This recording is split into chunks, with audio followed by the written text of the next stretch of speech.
연일 중국의 코로나19 확산 책임을 거론하는 미국이 중국에 있는 글로벌 공급망 해체 작업에 박차를 가하고 있습니다.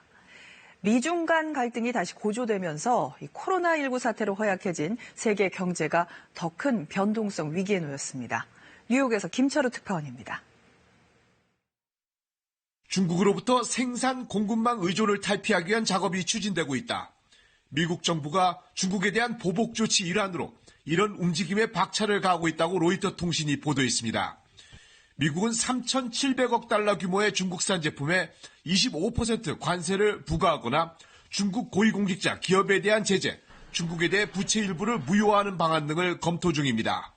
There are real efforts underway, and some of the discussions have focused on options such as sanctions or canceling on U.S. debt obligations to China. 그런데 무엇보다 강력한 보복 조치가 중국 내 글로벌 공급망을 해체하는 작업이란 겁니다. 이와 관련해 폼페이오 미 국무장관은 최근 한국과 일본, 호주, 인도 등과 세계 경제를 진전시키기 위해 노력하고 있다고 말했습니다. Conversations certainly involve global supply chains, keeping them running smoothly and getting our economies back to full strength, thinking about how we restructure these supply chains.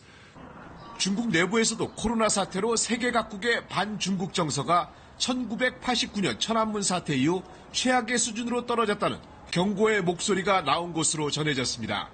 관영 싱크탱크인 중국 현대국제관계연구원이 작성한 보고서 내용인데 지난달 중국 최고 지도부에 전달됐다고 로이터 통신은 보도했습니다.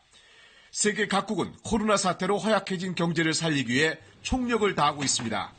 이런 가운데 지난해 무역전쟁을 벌인 미국과 중국이 코로나19 책임론을 둘러싸고 다시 갈등을 빚는 것이 세계 증시 변동성의 가장 큰 요인이 될 것으로 보입니다. 월가의 전문가들은 미중 무역전쟁의 먹구름이 또 몰려오고 있다고 우려했습니다. 뉴욕에서 KBS 뉴스 김철우입니다.